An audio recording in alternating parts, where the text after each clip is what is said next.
je sais pas si je vais pouvoir continuer à faire des vidéos YouTube en fait, à cause des commentaires que je reçois parfois, et je sais pas si je vais pouvoir supporter en fait longtemps des commentaires négatifs. Même s'il y en a un, ça peut me faire très mal, un seul commentaire négatif. Et j'ai décidé de commencer cette chaîne YouTube pour parler de santé mentale. Je vais manger des pâtes en même temps. Parce que ce commentaire m'a tellement fait chier que je me retrouve à manger des pâtes sur mon canapé, à me filmer pour parler de ma vie. Bref, je reprends. J'ai décidé d'ouvrir cette chaîne YouTube pour parler de santé mentale. Parce que j'ai vécu un burn-out, parce que je subis, je l'ai dit 160 fois, un trouble anxieux généralisé qui m'empêche de vivre normalement, d'avoir une activité normale, une vie normale comme je devrais avoir. Et en cherchant sur Internet, j'ai vu qu'il n'y avait pas beaucoup de garçons qui parlent du sujet de santé mentale, et encore moins des gens dans le monde professionnel. Et moi, je voulais parler du monde professionnel parce que le burn-out, c'est souvent lié au milieu professionnel. C'est pour ça que je me suis filmé, c'est pour ça que je prends ce YouTube, c'est pour ça que je prends ma caméra et que tous les jours, je dis ce qui se passe dans ma tête. Et en plus de ça, vu que ça me plaît de me filmer, je parle de tous les sujets qui peuvent me passer par la tête. Et je pense que c'est super important de parler de ça pour que des gens ne se sentent pas seuls. Le problème, c'est que il faut que l'algorithme YouTube aime les vidéos et te pousse pour que le plus de gens voient et écoutent des vidéos comme les miennes. En plus de ça, qui sont pas montées ou avec peu de froufrou dans tous les sens. Là, c'est des vidéos assez brutes de décoffrage. Mais bon, il y a peu de gens qui me voient pour le moment. Donc, je sais pas à quel point je fais du bien. Mais par contre, je vois à quel point je me fais du mal. Parce que du coup, j'ai reçu ce commentaire. Donc, pour rappel, j'ai fait une vidéo la semaine dernière, ou cette semaine. Non, la semaine dernière, parce que je vais poster cette vidéo demain, on sera lundi, donc la semaine dernière, où je dis que mon entreprise m'a remplacé, c'est-à-dire j'ai vu sur Internet que mon job, que j'ai encore actuellement, parce que je suis en arrêt de travail, mais je suis encore employé de l'entreprise et c'est encore mon job. J'ai vu que mon job était publié en ligne. Donc j'ai vu que quelqu'un allait me remplacer et que moi, si je reviens dans mon entreprise, je ne sais pas quand je vais revenir, j'aurai plus de job. Et que ça m'a mis un gros coup au moral. J'expliquais que c'est vrai qu'on se définit quand même beaucoup par son job, qu'on le veuille ou non. Je sais que c'est pas bien, mais c'était 3/4 de ma journée, c'était mon job. Donc je me définissais beaucoup par ce job, par le salaire que j'avais, par mon titre. Et donc en voyant que ce truc était en ligne et que quelqu'un allait me remplacer, ça m'a fait très mal. Et je pense que c'est quelque chose que d'autres personnes peuvent ressentir. Donc j'ai pris ma caméra le soir et je suis parti me filmer dans le parc de nuit pour dire ce que je ressentais. Et une personne écrit un commentaire, c'était il y a 1 heure, là j'ai vu la notification, où elle me dit qu'en gros l'entreprise doit continuer à fonctionner, donc faut que j'arrête de me plaindre, parce que l'entreprise doit avancer. Ils vont pas attendre que je revienne pour avancer, donc c'est normal qu'ils postent mon job. Que de toute façon personne n'est irremplaçable, c'est vrai, et que tes collègues ne sont pas des amis, donc même s'ils t'oublient, c'est pas tes amis, donc oublie ça. Mais surtout, c'est la dernière phrase qui me fait chier, c'est « tu n'avais pas les épaules pour ce job, pour faire un burn-out si jeune ». Donc cette personne dit que c'est de ma faute si j'ai fait un burn-out. Je n'avais pas les épaules. C'est-à-dire que je n'étais pas assez fort. Je pense que c'est ça, hein. Dites-moi si je me trompe, mais quand on dit qu'à quelqu'un tu n'as pas les épaules, ça veut dire que tu n'es pas assez fort pour ce job. Donc, ou en tout cas fort mentalement, je ne sais pas où je devrais être fort, sinon je n'aurais pas fait de burn-out. Et cette phrase-là, c'est n'importe quoi.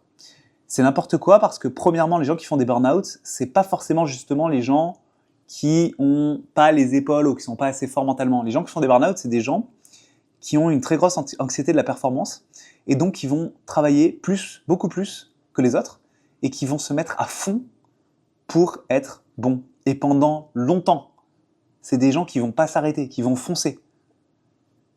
Ça, c'est quelque chose déjà à comprendre. Donc, une personne qui fait un burn-out, c'est une personne qui va aller plus vite que les autres, qui va justement avoir peut-être plus les épaules pour travailler plus longtemps. C'est ça des gens qui font des burn-out. Ensuite, si quelqu'un se blesse dans un marathon, est-ce qu'on va lui dire qu'il n'avait pas les épaules pour la course? Cette personne s'est pété le genou en marchant sur quelque chose. Non, ça veut juste dire que, pas de chance, elle est tombée sur une pierre ou sur quelque chose sur la route qui a fait qu'elle est tombée. C'est pas de sa faute, c'est l'environnement, c'est le truc sur lequel elle a marché. Mais pourquoi les personnes qui font un burn-out, on ne prendrait pas en compte l'environnement? Pourquoi dès que c'est un problème mental, on dit que c'est de ta faute, de ma faute. Là, c'est ce qu'il dit, hein, c'est de ma faute, c'est moi qui n'avais pas les épaules, j'aurais dû avoir plus les épaules. Bah non, peut-être que c'est un environnement toxique, l'entreprise dans laquelle j'étais. Peut-être que j'étais dans un environnement qui était vraiment pas bon pour moi, et pas bon pour pas grand monde en fait, parce qu'il y a beaucoup de gens qui sont partis en burn-out. Ou peut-être qu'on n'a tous pas les épaules pour tenir. Ensuite, l'entreprise doit continuer à avancer. Oui, l'entreprise doit continuer à avancer, mais l'entreprise peut aussi attendre que les employés qui sont en arrêt de travail et qui sont pas bien dans leur vie, pas bien dans leur santé, reviennent.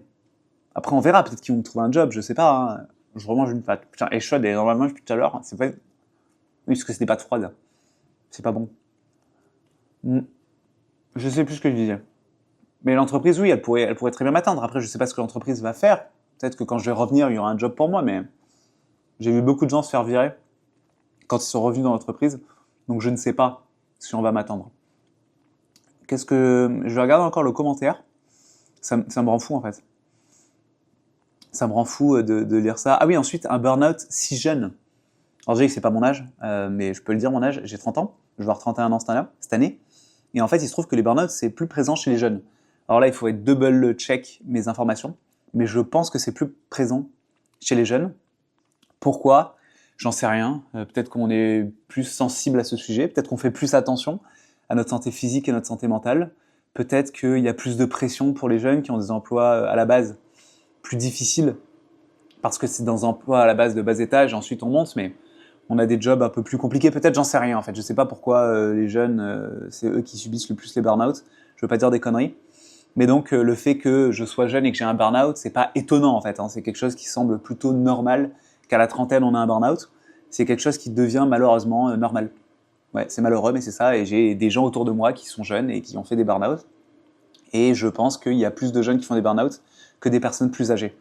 Mais faut aller checker les chiffres sur ce domaine parce que je ne suis pas entièrement sûr. Et qu'est-ce que j'aurais aimé entendre à la place de ça ? En fait, j'aurais juste aimé entendre je comprends que t'ailles mal, bon rétablissement. Parce qu'à la fin, il m'a quand même dit bon rétablissement. Hein. Je sais pas, qu'on me dise un truc vraiment gentil. Et je vois qu'il y a des gens qui me disent des trucs gentils. J'ai Jamila qui me fait des commentaires trop sympas sur quasiment toutes mes vidéos. La dernière fois, j'ai aussi vu, je me suis mis les noms là. Il y a Lauréa Blue qui a fait un commentaire sympa. Il y a Kitsuki qui a fait un commentaire sympa. Mais c'est vrai que c'est super dur en fait de ne pas s'attarder sur les commentaires négatifs. Tu sais, il y a ce biais de négativité. On se rappelle plus souvent du négatif. J'ai l'impression qu'il me touche particulièrement. Parce que dès qu'il y a un commentaire vraiment très négatif, après en plus sur YouTube, les gens ils y vont fort quoi. Il y en a, ils ont zéro empathie, je comprends pas. Ils arrivent, ils se mettent sur une vidéo, ils se disent je vais clasher quelqu'un. Et cette personne là qui a fait le commentaire qui m'a rendu pas bien, en fait je me dis qu'elle pense avoir bien fait. Je pense qu'elle n'imagine pas l'impact qu'elle peut avoir. Parce qu'à la fin, encore une fois, il me dit bon rétablissement. Je pense qu'il pense qu'il est gentil quoi. Et il y a d'autres personnes, là il y a un autre gars aussi qui m'a dit et ta miniature faite par IA, tu te fous pas un peu de notre gueule. Ça aussi, je comprends pas. Pourquoi le gars m'insulte ? Tu te fous un peu de notre gueule. Pourquoi il utilise des termes aussi forts pour ma miniature ? J'ai pas de job, j'ai 200 abonnés, je dois faire des miniatures et en plus de ça, j'aime bien faire des miniatures qui me plaisent et qui permettent de faire qu'on clique sur mes vidéos. Donc ouais, je vais utiliser une IA, à part si je vais pas payer un designer graphique pour chacune de mes vidéos, sinon je pourrais pas faire de vidéos. Et globalement, je reviens au sujet de la santé mentale. S'exposer autant sur les réseaux sociaux, exposer mon mal-être, exposer mes problèmes de santé mentale, en fait, c'est très difficile.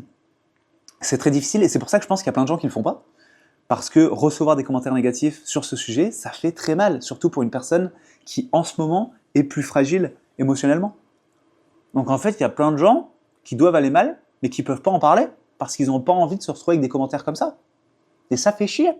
Même moi, en vrai, j'ai des idées encore de vidéos, j'ai encore envie de me filmer. Mais là, en voyant ce commentaire, je me suis dit, mais je dois peut-être arrêter. À quoi bon ? J'ai commencé à réfléchir, à me poser des questions sur le concept de faire des vidéos YouTube. Mais je devrais peut-être pas en faire, en fait. Bah si, je dois en faire, parce qu'il faut parler de ce sujet, mais en même temps, est-ce que je veux me protéger ?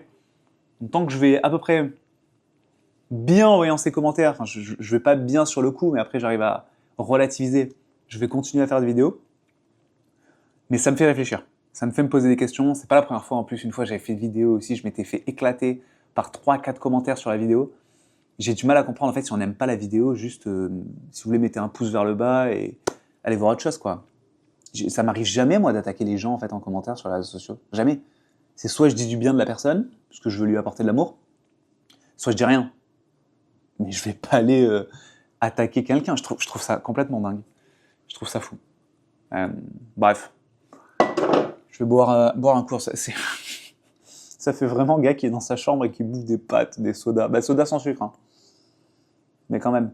J'aime pas trop boire des trucs. J'ai arrêté tous les sodas, même sans sucre. Mais là, j'ai vu des pâtes et cette boisson dans mon frigo. Et je la bois. Et ça m'énerve. En plus, ce soir, je voulais faire une vidéo sur un autre sujet.